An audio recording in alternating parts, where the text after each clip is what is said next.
Alright, so let's see what's on the agenda. I already did the trailer reactions to the Acolyte, so I don't need to touch Acolyte yet. I just got done doing a video of Tales of the Empire Part 1. Alright, let's see if I can get my mind straight for Tales of the Jedi Part 2. I remember it being pretty well. Maybe I could, and Acolyte is dropping soon. Alright. You know what? It's okay. If I don't like Acolyte, and if the rest of Star Wars doesn't like Acolyte, maybe I can tell people, you know what? Tales of the Empire wasn't as bad. Okay, so let's just let the show try to speak for itself. Let's get my notes ready for Acolyte. Alright, come on, cwhip. We got this. This just in from Cosmic Book News. Acolyte trailer scores most dislikes in YouTube history. What? What?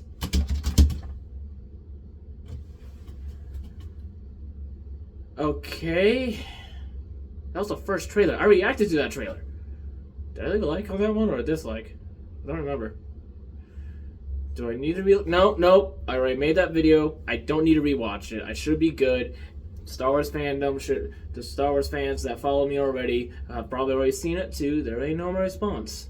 And I made 2 trailers for it. I don't need a reaction to make a reaction to trailer 3 and 4. The trailers are giving away too much. Let's let the show speak for themselves. Let's stick to our rules. Okay. Now to our notes.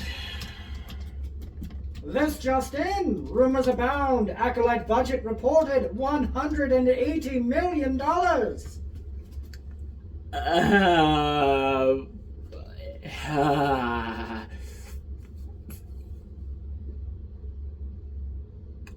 $180.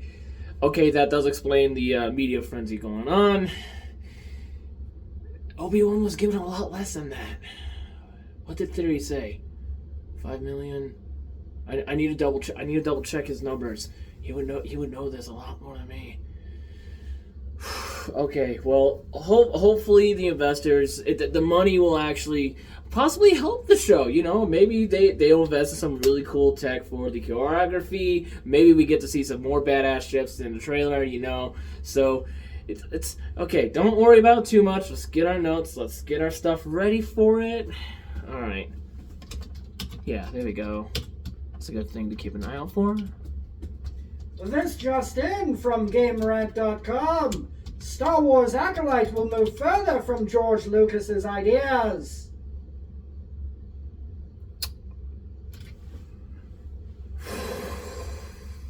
This show's not going to make it easy for anybody to review it. Okay. Well, at least all the apologists will have a lot more of a mountain to climb. I mean, more mountain range, planet range. They're going to have a worse time than me. I'm not trying to be an apologetic Star Wars critic. I'm going to need my helmet. Yeah, I'm going to need my helmet walking into this. All right. Well, hey, it worked for the stormtroopers until the main characters show up, so maybe it might be able to help me out. Here we go. 2 hours later.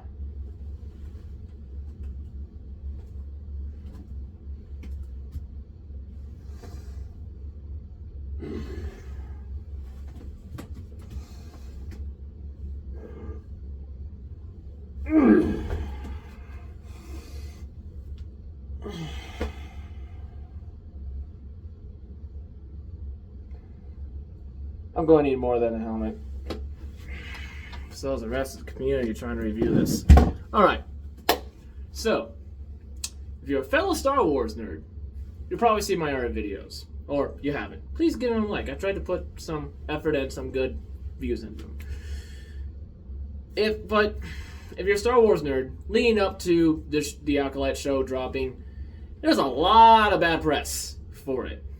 For a while I thought it was the producers and the crew just kind of trying to hate bait us into watching it and trying to kind of weed out the actual toxic side of the fandom, which a lot of some of that news was saying, oh, Star Wars fans are so toxic. It's like, okay, well, every fandom has a bad underbelly, okay?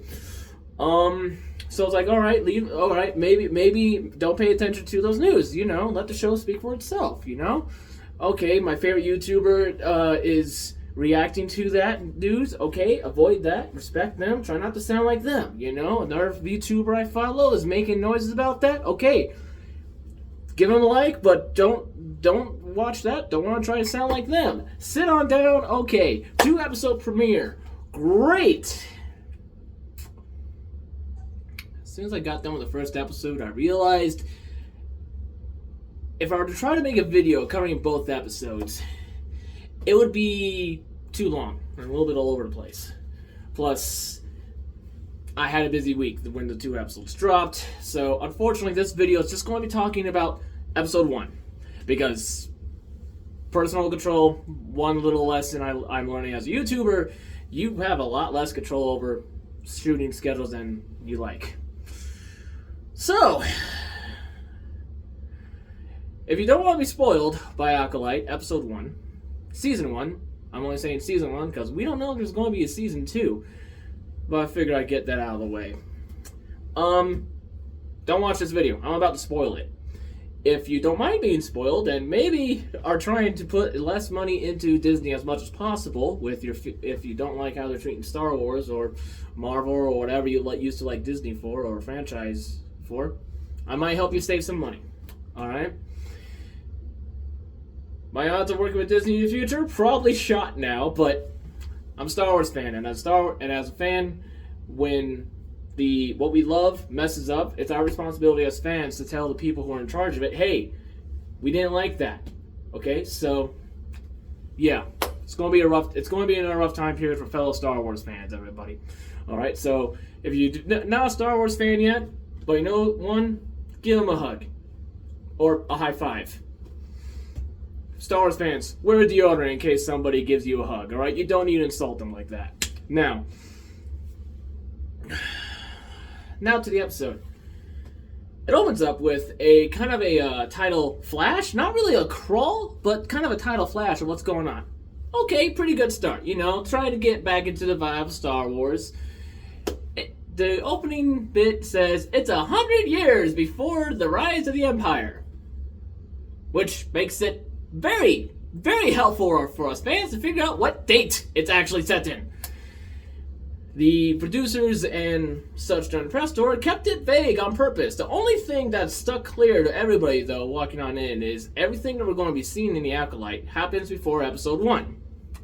How much before episode 1? Right now, my money's on a decade plus, maybe 50 years before episode 1. I'm waiting for the show to actually show the date in an episode, which is going to be really hard with how the calendar works with the BBY system. But, sorry, getting way too nitpicky already at the beginning. But that's just the beginning shot. I told you to get some popcorn earlier, didn't I? So, it opens up with the assassin going up to I'm assuming alien that's local to the planet, asking, hey, where's your Jedi Master at? Just holding up some gold. The guide or the local just takes the gold, points over his shoulder at a pretty impressive building, alright? The building is kind of a little bar area, kind of cantina thing. Nothing too fancy, nothing too high gothic like 40K, which we still really want, but that's another video for another time. But the assassin sees the Jedi, kind of just BSing with other fellow Jedi or people, seeming to be having a good time. Walks up to the table, addresses the Jedi Master by name, and says, we have unfinished business. The Jedi Master is like, I admire your bravery, but I don't know you, so no, I don't see a quarrel here. Well, come at me with all your might. No. I'm not going to go word for word, but that's basically in a nutshell of that dialogue in the scene. What also is said between the assassin and the Jedi, assassin claims that Jedi attack those that are unarmed. The Jedi denies this. The assassin says, oh yes you do, and then starts decking some of the Patriots. The body counts about 4 to 6 of the people in the bar. Now, it's good and bad for how long it takes for this Jedi to act for an assassin, kind of, or just random shady anime antagonist is essentially what they were trying to do with the costume. They were really trying to do that. That's the best way I could describe it without throwing a picture of it behind me. Waits for about 6 people to get bodied, smashed by a table, and I believe stabbed. It's later revealed that this Jedi Master is carrying a green lightsaber, and in the lore, the Jedi that carry the green lightsaber, they're usually ones less ready to jump into the battle, swords blazing, and saying charge. Because they would try to talk their way out. They would try to maybe break a deal. Actually be the peacekeeping part of what Jedi were. It takes about 6 people to go down. Yeah. I'm not sure if that's a negative we should throw at the writers, that particular Jedi, or the show in general. Still, even Qui-Gon, after seeing more than 2 people would have get bodied, he probably would have stepped on it. Just saying, Star Wars. Relook at your history. It'll help you with your character writing, okay? So, the fight begins. Now, the fight is actually pretty decent between the two, alright? The Jedi Master is doing her best to fight off the assassin, but not activate the lightsaber during the entire fight. And it's very more, not fist to cuffs, but kind of more kung fu. Almost similar to one of my favorite movies of all time, House of Flying Daggers. Those of you who haven't seen it, you're going to love it. If you like kung fu and you like throwing knives. But that's for another video. When she eventually does activate her lightsaber, it's when the assassin actually starts throwing the knives that she's kind of been stabbing people around with. And she's trying to block them. What gets the Jedi Master, though, is what the assassin probably was trying to do, but messed up doing it so forcefully, which was throw a knife at another patron of the bar. The Jedi, her instincts finally kick in and save the patron from having the knife getting to him. Well, she does that just by a simple force hold on the knife. One knife pierces her. There's one little small detail I did slightly forget, that during the interaction between the assassin and the master, the assassin tried once to actually take a grab of her lightsaber. Here's why I bring it up. When the master body goes down, of course, there's kind of this little tense look, and then down. We see the lightsaber kind of roll on the ground. The assassin doesn't pick it up. So Acolyte show, let me get this straight. You're going to throw an assassin at a Jedi Master. And in the choreographed fight, you're going to show the assassin try to reach for the lightsaber. But when the Jedi Master dies, instead of, maybe completing her Sith training, taking the lightsaber and following your new lore about lightsabers, try to bleed the lightsaber into her own red blade, right? No, apparently not at all. Okay, cool. What rules are you following? Are you just kind of still in the mindset of we will make it up as we go? Look, that almost worked for fan fiction. Almost. But, you know what? Okay, maybe you'll show us the assassin being smarter and get a lightsaber to bleed later. That's what I'm hoping. Let's see if I'm right later on in the following episodes. So, the assassin does take one moment to kind of look at the bartender, and we see the bartender try to kind of hide his son, daughter, child behind them. And then walks out. Nobody messes with the assassin. We then cut to a lookalike of the assassin. And no, they didn't switch actors around. It's the same actress that was playing the assassin. They just cut her hair. Look, as somebody who's an amateur actor, trying to play 2 people, it could be a challenge, okay? And when I first saw that, I was thinking, wait a minute, do we have a little Jekyll and Hyde thing going on? Because if Star Wars, if that's what we want to do with a character, bravo! That will actually be really cool. We haven't seen that in Star Wars before. It would be actually harder to do that in a galaxy like Star Wars, especially if the Hyde side, and especially the Jackal side, isn't as good as the Hyde side in terms of well-standing. Because, throwback to the actual book, what made Jackal and Hyde so terrifying was Jackal was pretty well off. He wasn't like high class, but he wasn't low class either. He had his stuff together. So then the window of him going full Hyde and causing a havoc in town made it more terrifying. So at this point, I'm thinking, okay, let's get.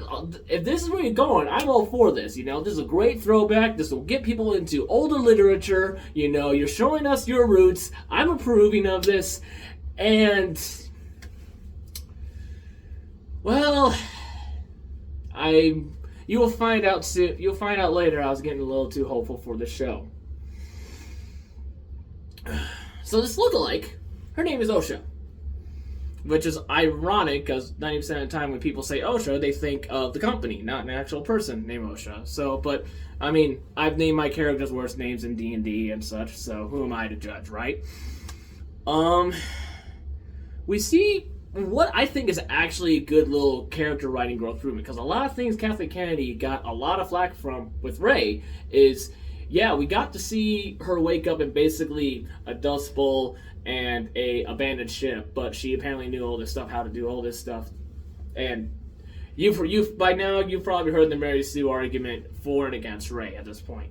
Don't worry, I might tackle that when I'm brave enough, or not, because somebody else has probably done that argument better than me. Anyway, but they actually show Osha. She wakes up as kind of a mechanic. It's a mechanic that is illegal in the Republic to have for most most aliens and such having ships, because outside of ship repairs in space is very dangerous, which is a little confusing. Why we see Nemodians using actual bodies to fix their ships while they're out in space. Now, Nemodians, if those of you who have not seen episode 1 know what Nemodian is, please stop watching this. Watch episode 1 of Phantom Menace. New Gunray. That guy. That's an Nemodian. Alright? Then you can come back to this YouTube video and laugh and giggle and cringe at what I'm about to say next happens. We find out that she's a mechanic just because the Nemodian captain, and I think his wife, it's not really quite stated if it's his wife or his second in command, but they kind of complain of what's taking so long about the mechanics to fix their stuff. So Osha kind of goes out with a coworker buddy who we get one throwaway line of what his name is, and we get a throwaway line of when her coworker buddy says, "Hey, where were you last night? There's a really cool party. Where were you?" She's like, "Well, what I do in my private time is none of your business." Now, at first I was like, okay, wow, thank you. That's a slap in the face to wanting us to get invested in this character. However, I kind of thought more about it. It's like, okay, well, maybe not, because that's them trying to show us she actually just likes to chill, you know? She also has a little kind of cute pocket droid, I have to admit. It's the droid is essentially a Swiss Army knife for her. It has a cute little head that moves around and makes noises at her and stuff. So it's like, okay, you know what? Cute little droid. You can hit that off the bingo card for a Star Wars show. Okay, I see what you're doing. I applaud, Star Wars. During the repair outside the ship, they're trying to repair the shield generator. She kind of overloads something, and then something bursts in fire. The people who know how fire actually works in space is probably commenting how things can actually combust in space. And somebody is probably responding to him. It's like, okay, but we've seen that happen before in earlier Star Wars bit.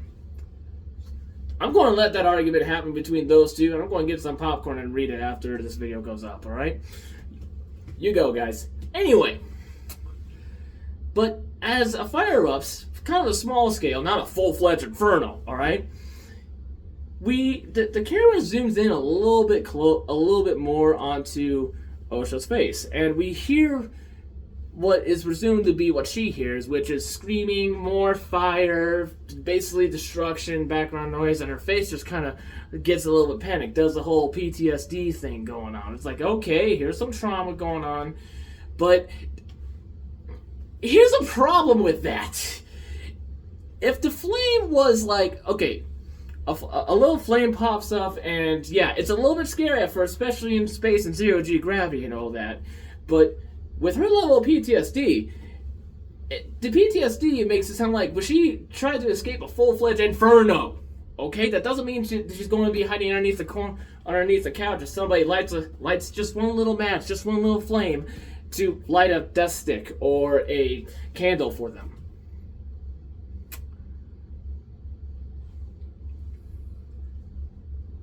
I assume so. I'm not a doctor. I'm not a physician on PTSD. I'm only going off my friends and family that actually do have PTSD, and that's what this knowledge and that whole rant was coming from. Okay? If I'm wrong, feel free to correct me in the comments below. Again, I'm not a doctor or physician. I'm just a Star Wars nerd. So, but point is, too much foreshadowing on that show. There's one lesson you can learn from the show: how not to overshadow. Because foreshadowing is supposed to be subtle. It's supposed to be, a creep into the room, maybe pour one drink and just stand in the corner, trying to look edgy. Not walking on in and slapping everybody in the room and saying, get over it, and then walking out. That second person was basically this scene in terms of foreshadowing. So, but as she fixes a little flame, we see another ship in the horizon distance background. Not the fly that just buzzed by, an actual ship. And we find out it's a Jedi cruiser. 2 Jedi are aboard, and one of the Jedi, I actually kind of like this character, Yord. Yord and his apprentice, whose name I honestly forgotten at the time of this recording, but I did write it down. So if his apprentice or Padawan, if his second comes back up, the rest of the community will probably remember her name better. So, but he shows up, says, "Hey, so we're looking for a mech-neck, and she's been hopping the ship around here. The Modian captain's like, we don't have any mech-necks here. Why would we do that? That's illegal to do. We're good businessmen." Yor just kind of holds up his hand. I will find out the truth. Indicating, some force manipulation stuff. The wife/second in command, before he actually does anything, says, "Yeah, no, she's in this room in that corner." Thank you for your cooperation, Yord says. "Come on, let's go." So, Osha gets back to her room, and we see Yord just kind of, I guess, checking his robe. It's a little bit weird how they're writing this character, because the way it seems that he was directed to act was very more self-conscious about how he looks and stuff like that, which is, okay, I could see that being a thing for some Jedi, but not every single Jedi out there, So she sees Yord, and is like, "Oh, Yord, how's it going?" Implying that there's an actual good relationship between the two. We then find out, as they two talk, that, yeah, no, they do know each other, because Osha used to be trained as a Jedi. And she had to leave. Now, we're going to put a pin in that. That's going to come back up again in this episode, and probably later on in the series, so keep an eye on for that one. But Yord essentially says, "Hey, so did you hear about Jedi Master that was killed?" "Wait, there's a Jedi Master killed?" "Yeah, where were you last night?" "Here, in this room." "Wait. Come on, Yord, you know me. You really think me, the dropout of a Jedi Order that left on her own will, would actually have the power to kill a Jedi Master?" Yord and his apprentice kind of press her a little bit more, but that's essentially what she answers with. And then Yord says, "Well, we do have a witness to what happened. And the witness, sure enough, ladies and gentlemen, was the barkeep that the assassin spared." Now, the barkeep walks on in, and without even hesitating, just sees her. It's like, "Yep, that's her. Ruined my bar. Killed the Jedi Master." Yord, seeing that, just kind of looks between the two. "All right. You've been identified. The evidence is overwhelming. Enter the prison ship. Let's go. Here's why I like this character. I know what you're trying to do, Star Wars. You're trying to pull Sherlock Holmes. For those of you who have not been able or fortunate enough to... No, that's a horrible phrase to say. Listen, if you're unfamiliar with Sherlock Holmes, there's a character that's kind of a bumbling inspector of Scotland Yard. Sherlock Holmes basically goes out of his way every time those two are in the scene to call him an idiot. That inspector, he kind of views everything at face value. Sees the cover of the book, says, yep, that's a book, end of the day, we're going back, we solved the case, it's a book, let's go get coffee. That kind of inspector. That's what it seems like they're setting up Yord to be. Which, if written right, good comedic potential, good character growth later on, so it's like, okay, fan of, little elements of Jekyll and Hyde and Sherlock Holmes. Again, that's me being a little bit too hopeful for this show. So, as that happens, we cut to Coruscant. And I'm actually glad that the show is making sure to label what the planet is that they're about to show us, because sometimes some sci-fi shows go from planet to planet to planet without showing the title. That actually is kind of welcoming. So some might make fun of it. I will be like, you know what? For those who barely watch Star Wars, that's good. That'll help them figure out where is what and who, right? We don't open up. We see the main Jedi Master Sol. He's kind of doing a elementary-ish lesson to a group full of young Padawans, saying, close your eyes, they deceive you, reach out into the Force, tell me what you see.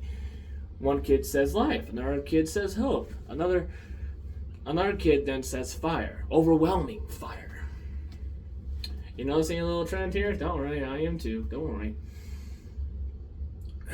And then he's like, yes, so the Force is many things. It could fill a room up, it could do many, it could give life, it could give meaning, and it could be powerful, just like fire. Then another Jedi Master walks on in.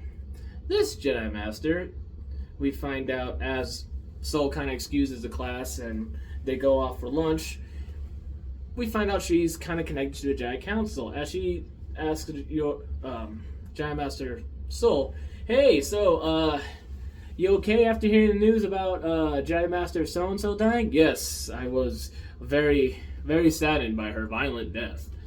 Which, I mean, the Jedi Master really didn't die violently. I mean, she wasn't given the Braveheart treatment, where literally all her limbs are spread across the planet, okay? It was literally just a knife, not even that far into the chest, which is why I expect the knives are probably poisoned that the assassin is using. But that scene for another time.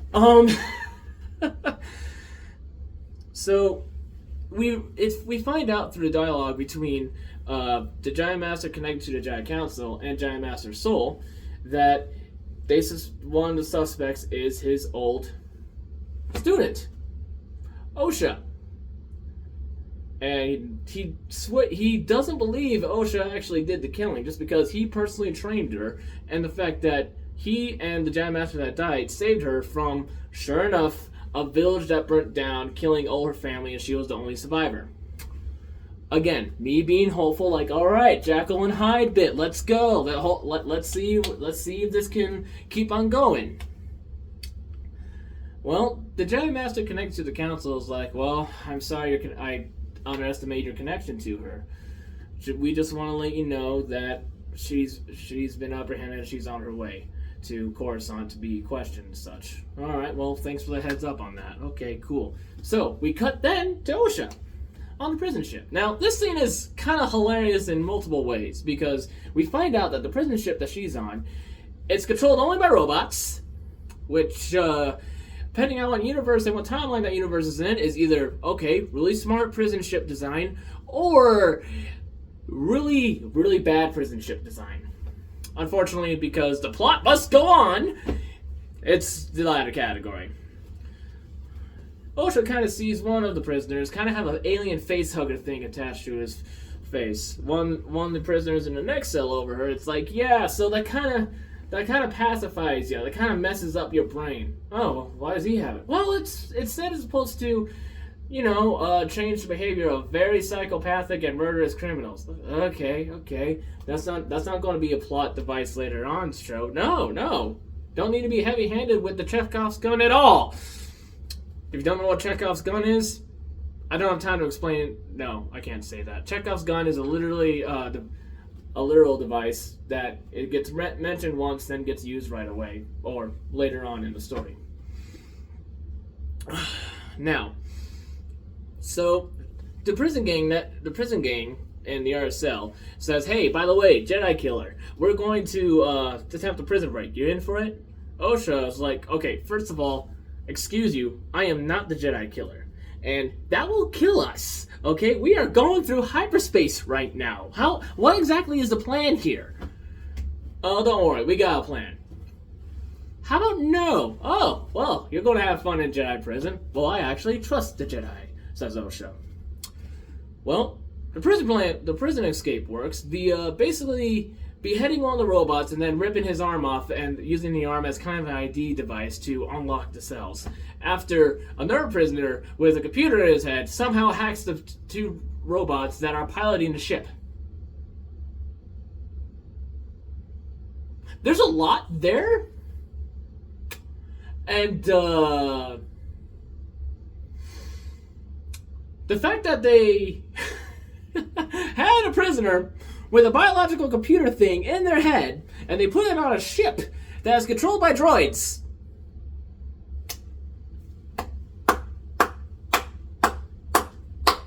That is, it's campy, it's bad, but it's funny, I have to admit. So, I'm only giving it a point because of how badly absurd it is, but it is absurd. So, it's kind of a positive and a negative point on the show for that. By the way, as the prison gang escape, it's just like, "Hey, you think you can help a girl out? Bye," the prison gang says, goes into an escape pod as the ship is now out of hyperspace and on its way to an asteroid field.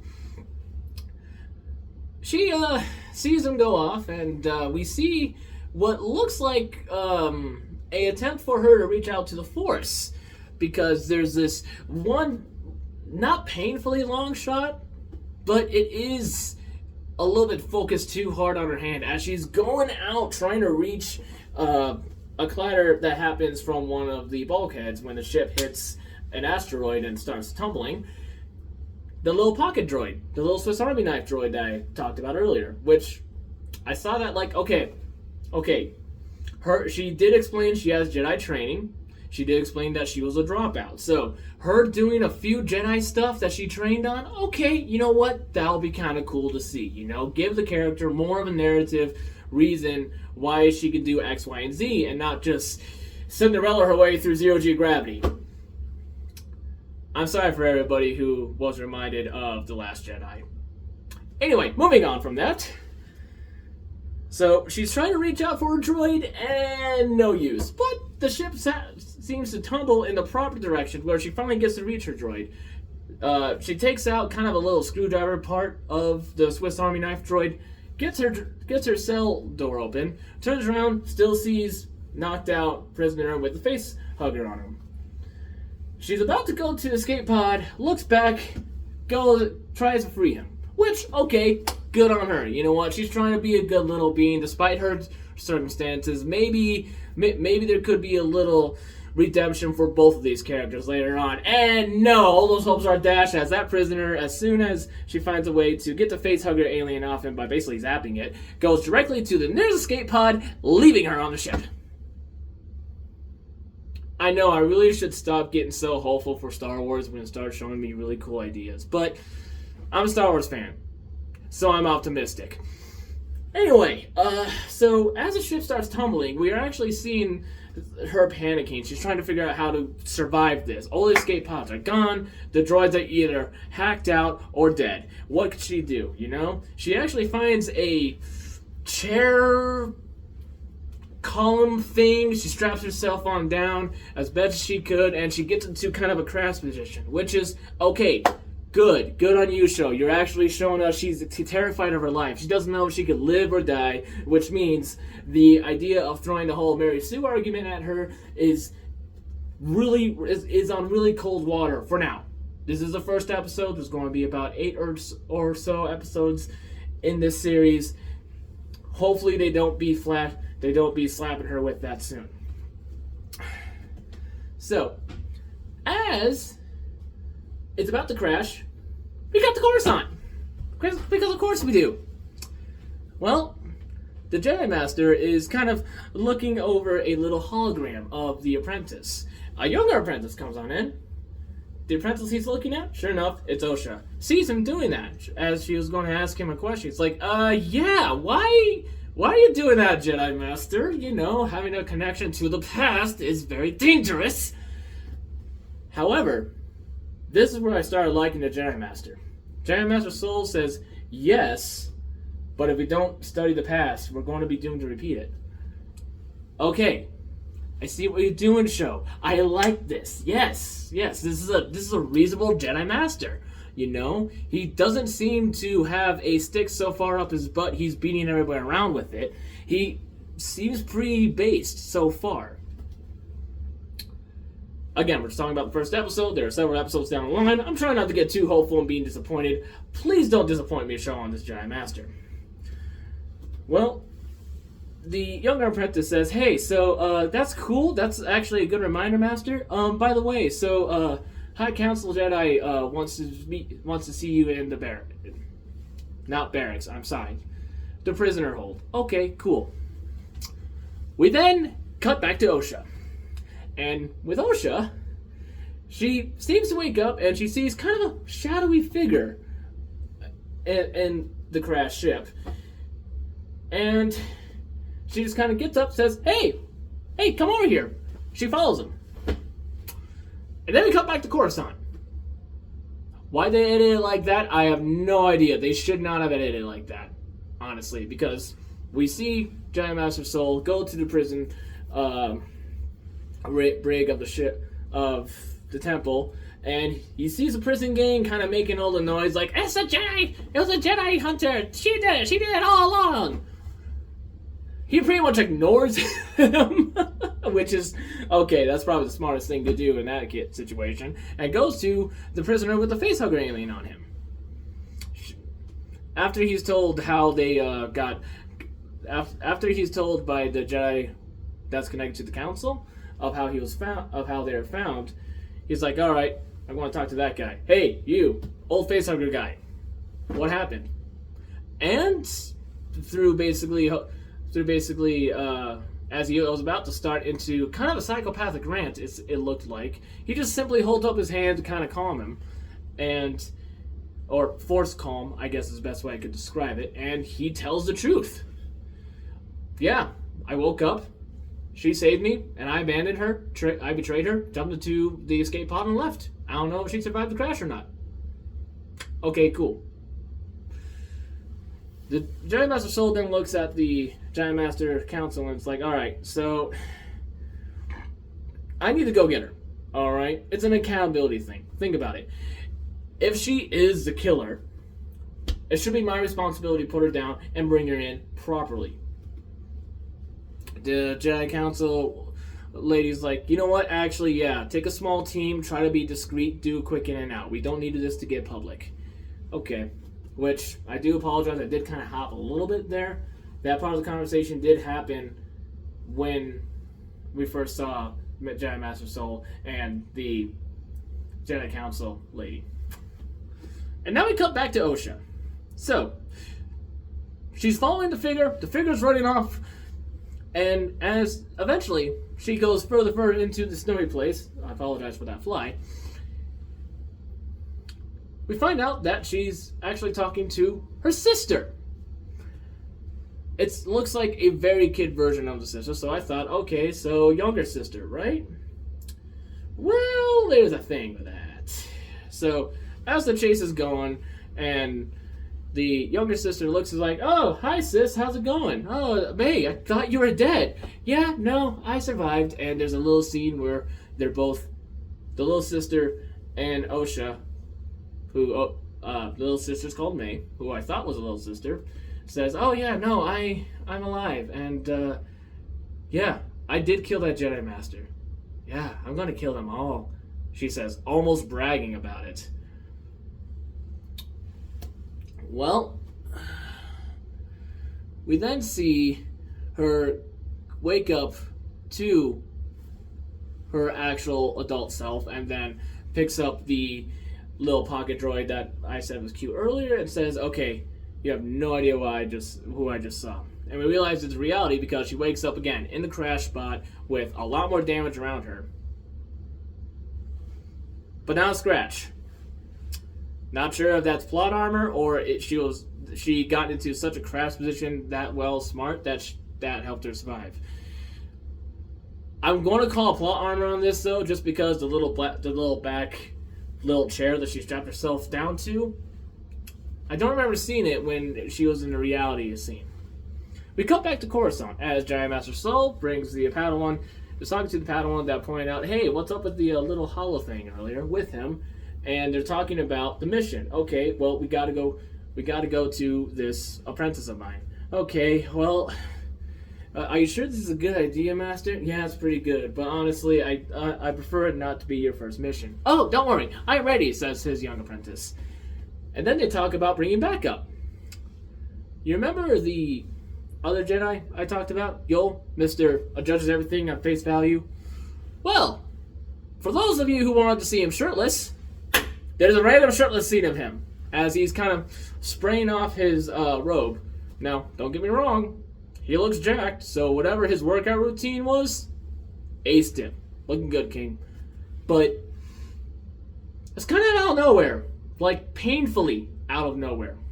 But he sees the two Jedi's come on in, and he kind of does this little bow. It's like, "Oh, I apologize for my error. I will bring her in. I will rectify myself." Okay. Me seeing this, I'm like, all right, good.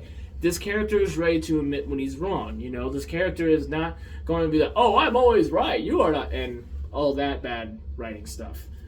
Which is good. Again, I'm getting hopeful for this character. But I'm telling myself, be careful with putting hope in this show because I've been disappointed too many times by Star Wars already. What happens next? Well, both the apprentices kind of ask a little bit more about their apprentice to Jedi Master Sol. Sol then reveals that, okay, so yeah, she was picked up after a fire tore through her village, killing her family. She was the only survivor. She did have a sister, but he believes that the sister is still dead. Now, the younger apprentice, the one who pointed out the whole hollow bit, is like, but it wasn't in the file. The Jedi Master doesn't really explain why that was missing in the file.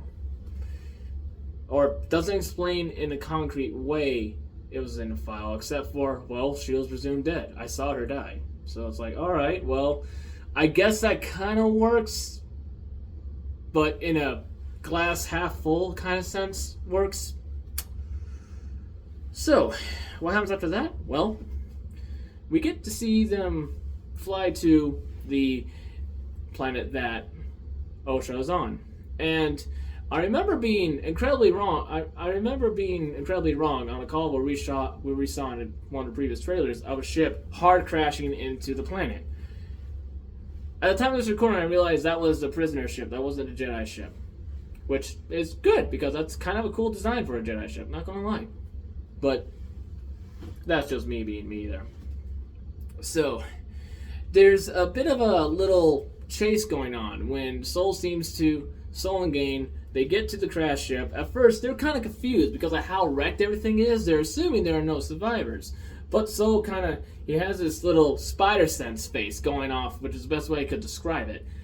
And he goes into kind of a cavern of sorts into this snow area cliff. And sure enough, the same cliff cavern that Osha is in. Now, as he kind of senses Osha, it's implied that he senses Osha. Osha kind of finds herself on a ledge that the cavern leads to. the Jedi around Master Soul's like, oh hey, stop in the name of the Republic and the Jedi, and Yul activates his lightsaber. It is yellow, which kind of explains a lot more about the character now, because again, pulling from lore, the Jedi with the yellow lightsaber, they were basically the Boy Scout of the Boy Scout of the capital B Boy Scout, and they were not afraid to let everybody know that every single chance they got. So I'm giving points to the show there. It's kind of harking back to the lore that it recanonized into legends, but they were able to keep that mentality for users of the gold saber, and they were able to keep the slow mentality of the users of the green saber. Alright, 50-50 on that take, but at least it shows somebody did their homework at least on one of the blades and the users that uses the blade. Okay? So I'm happy with that. There is this little back and forth between Jedi Master Soul and Osha, as Osha realizes, hey, Jedi Master Soul, I swear I didn't do it. I swear I didn't do it. And there's kind of a little half scare as she almost slips off the ledge. The Jedi Master Soul catches her in the Force and then brings her back up and says, yeah, so, I believe you. Come on. Let's get to the ship. While Yul and the apprentice Yul activates the lightsaber, all ready to go, and the apprentice just kind of casually, in a I own this place kind of stance, activates the cufflinks. Soul says, no, stand down. She didn't do it. I believe her. And that's the episode. So, if I were to judge this whole show on that one episode, right? And if I recently just bought Disney Plus, would I be happy with that? Well, cwhip, they dropped 2 episodes. Isn't that good? Well, a little hint about next episode. Next episode kind of... It wants to keep it going, but it has stumbles. But unfortunately, again, because I am more pressed for time than this week than I want it to be, this video is just going to be about that one episode. And trying to ignore that second episode, focusing on the first one, it doesn't really punch you in the face in terms of how much it insults you as much as I thought. But that opening does not help at all. On a lot of reasons. Now, I'm not a fight choreographer. My only fighting experience is LARP and Airsoft, and I really have no frame of reference aside from that I could apply to that opening fight scene. But that opening fight scene really kind of slaps everybody, and the heavy foreshadowing of the fire is an also hard slap to everybody, which kind of doesn't feel well trying to recommend this show to people just based on the first episode alone. And when I first watched this, I was about to give it about a 3.5 out of 5. 5 being drop everything, go get Disney Plus, you're going to love this show, alright? It's going to be the next Endor. 1 being the save your money, do not get Disney Plus at all. You know, you're going to be wanting to punch your TV or computer screen or your phone, whatever screen you're watching it. Now, because of the heavy, hard antagonizing the assassin did to get the Jedi after her, and even though trying to reach for the lightsaber in the duel between the two, that's where that pin finally comes on in. When the Jedi Master falls down and dies, she doesn't go back to pick up the lightsaber. I do apologize. The actual ending of the episode, we do see the assassin walking up by the beach cliff, kind of a rocky beach area, and we get to see kind of a silhouette of the master to the assassin. It's heavily implied it's master to the assassin. The master is doing a short little monologue about what makes the Acolyte so terrifying. The Acolyte that kills the Jedi without using a weapon is what the Jedi fear most. the Acolyte kills the dream, activating a red lightsaber. And then the episode actually ends. I apologize for the little jumping there, ladies and gentlemen. But, going back to what I was saying, is this a good first episode for the Acolyte? Kinda. I would give it about a 2.5 out of 5. 2.5? Why? Well, some of the good little things that they were trying to do and showing with the assassin and the sister now, and the hard first twist, just kind of hard punching everybody at the tail end that, oh no, there's a sister, the sister is actually alive. It does kind of hurt the show. And one critique I had about the trailers that this show seems to be doing a lot more and doubling down is they're kind of revealing everything fast and not in a good fast. Like, the best way I could describe it, at the risk of sounding like my previous video I made on Star Wars, it feels like the heavy-handed writing of Tales of the Empire. It's like, okay, here's the question, Star Wars. How are you going to... Oh, God, okay. That's the answer. Okay, can you at least give me some, like, napkins to cover my nosebleed now that you gave me? No, you're going to make me just sit here and deal with it. Cool, okay. Alright, well, that nosebleed is done. Alright, here's another question, Star Wars. What about... Was the gun punch really necessary? Really? Okay, I get it. I know how foreshadowing works. You don't have to be so violent about it. Oh, God. Okay. Now that I can breathe... That's what, so 2.5 out of 5, just because of how heavy-handed and how kind of forceful the opening to it is.